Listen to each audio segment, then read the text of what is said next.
Well, greetings. We are back at the flying field with some flying content today, hopefully.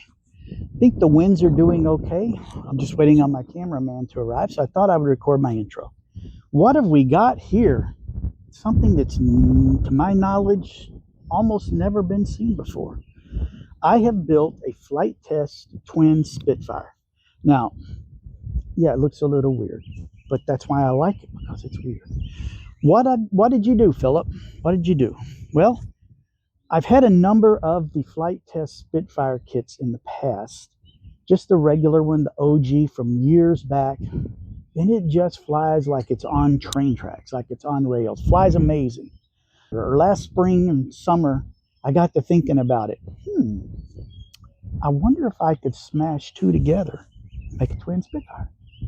So last year at AirVenture in Oshkosh for our vacation, I went to the Flitetest booth and I bought two Spitfire kits because they had them in stock.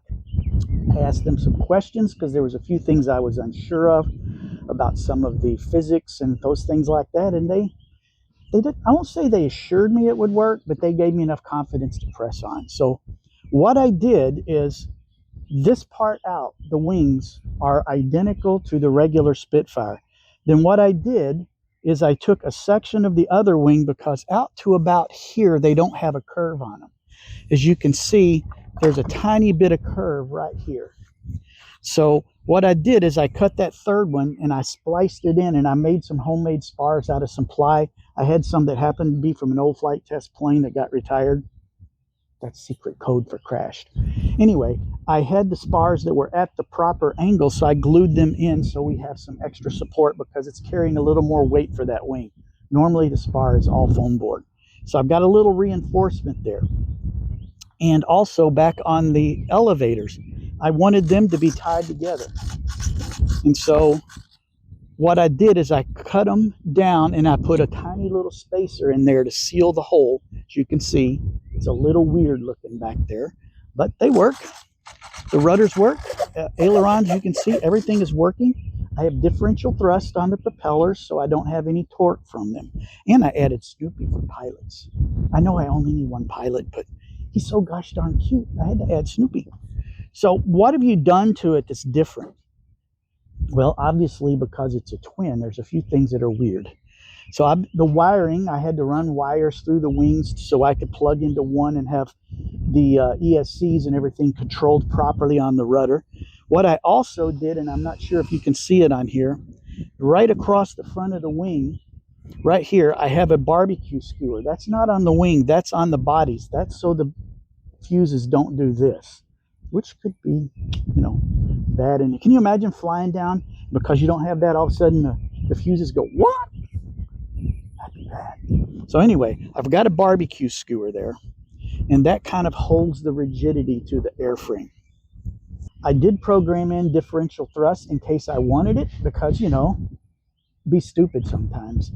Every time I've tried flat spins with differential thrust, all I do is crash. So chances are that function will not be used unless I get stupid one day, but it's there. The other thing I did that is quite cool, and I got this from a gentleman on the Flitetest groups that has built a twin FT3D, is I programmed a switch that if I flip the switch, watch what happens to my ailerons and elevator. They function in tandem. So that means I can do really stupid, crazy stuff in the air. Granted, the first couple of flights, that switch is staying right where it belongs. So I've also, let me turn it around for you. I've also added, get some of these pieces of hot glue out of the way. I've also added the Flitetest XL tail dragger kits. It's just a piece of 3D printed plastic. You bend the wire for your landing gear, and then there's a little tiny piece of tubing that goes up on the tail, and the wire goes in there so that when the rudder moves, you have tail steering. I'm not a fan of the strut that sticks out, so I like this a lot better. Granted, the original Spitfire did not have landing gear. It was a hand tosser. But because of the beastiness of this thing with the two twin fuses, I did not want to deal with that because I want to be able to fly it by myself. The other thing I did is I added the Flitetest XL landing gear from the B-17 Tubby. I have the Tubby B-17. I got to thinking, that'd be perfect. And it just so happens to fit perfectly right down in the front of the wing. Gets them a little bit in front of the center of gravity like you want on a tail dragger. And I just popped the screw in there. I bought some smaller wheels than what the B-17 wants at our swap meet. And I bought the tail wheels at the swap meet last in January that our club had. And the only thing that I'm really missing is someone handed me, my good friend Terry Dunn from RC Roundtable Podcast, handed me a bag of spinners. And I got 2 spinners that fit on there. But I can't find the screws because I didn't have the screws. They're from Dubro. So I can't find the screws with the right threads to put the spinners on. So I just tightened the props down. I haven't been able to figure that out yet. I think I got tons of spare screws in my accessory kit. None of them work. And my theory is Dubro's an American company and they're probably American threaded, like quarter, half, you know, that kind of stuff. Everything that I have from my collection of retired / crash planes is metric. So I have a feeling that's the problem. I just need to get to a hardware store or find somebody that has a bunch of Dubro stuff piled up and laying around that I can grab 4 screws from. So anyway, we're going to run her without spinners. So it's not going to look quite as cool. My CG, I'm thinking the CG should be right on these spars. And when I did my test with batteries and everything in, it's just the tiniest hair back from the spars. So I think that's going to be okay for the simple fact Flitetest and everybody pretty much CGs their planes with a little bit of nose heaviness. So I am not too worried about how that's going to affect it. I think it's going to fly well if it flies at all. So there you go. Oh, one last thing, the powertrain. I had 2 old, the Emax 3S 2200 style motors. They're not the new ones, the radials, but the old originals from way back in the day. One probably from my old Spitfire, and someone gave me another one. So I have matching old 3S motors from Emax, so they're good, dependable motors. And the ESCs, I found 2 identical E-Flite 30 amp, 40 amp, I can't remember, ESCs, so they're identical, so all the pulses and everything should be equal, in theory. So we'll see shortly. And once we have flown it and she flies and doesn't crash, I'll put a little bit of color. I'm thinking like starburst maybe on the wings and just some color on the back. I suck at paint.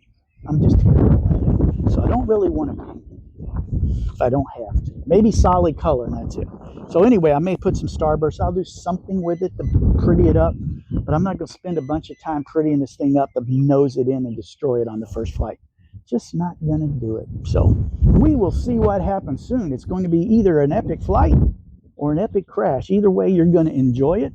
It's going to be cool. Hold up wind and come on, cameraman. Hurry up and get here. So the next thing you see will be the maiden flight. Wish me luck. All right, here we go. The winds of her a little better. Not optimal, but what the heck. Let's send it.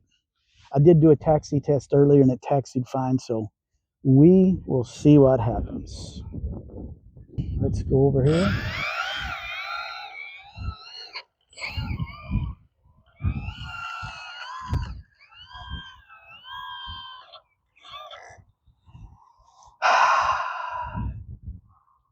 I'm more nervous on this one than just about any other Maiden. Here we go. Who knows? Is it going to fly or is it going to crash? It's going to fly. For a moment at least.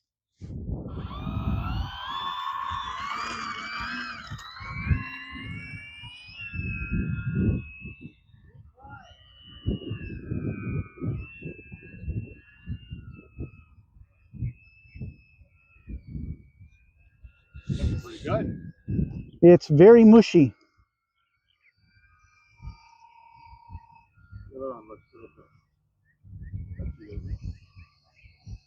There's a story behind that.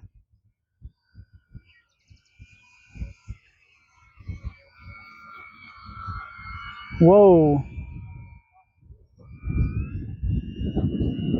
Need to keep it under a little more power, I think.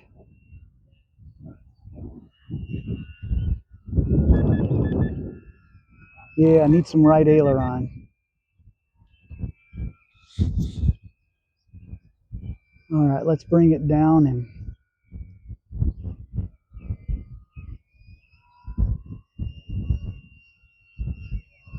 yeah, still needs more right aileron.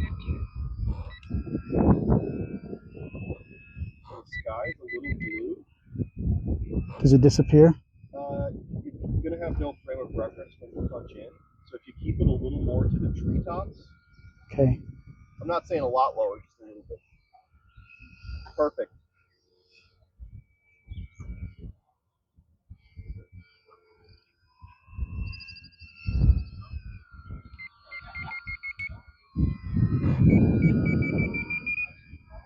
There we go. That's a little better. Had to give it a bunch of right trim.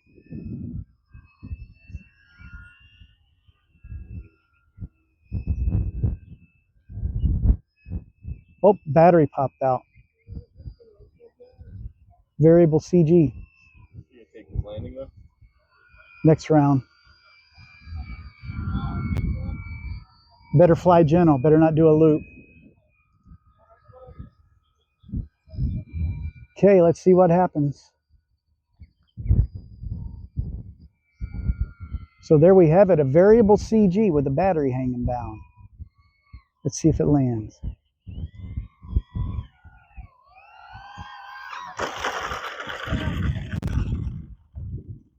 All right.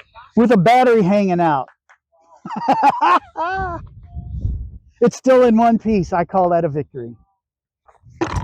All right, well, it flew. It was a little mushy, a little sketchy on takeoff. And as you can see toward the end, one of the batteries popped out. So I call that variable center of gravity. But luckily, it was a tiny bit tail heavy, so that actually helped it. But no damage. It's in one piece. She will fly again. So how about that? Anyway, thanks for watching, folks. Remember to like and subscribe down underneath. There will be some more RC content. We're not all about slingshots. I got a couple more ideas for the years. Keep on watching, keep on liking, and leave me some comments. Until next time, God bless. We'll catch you later.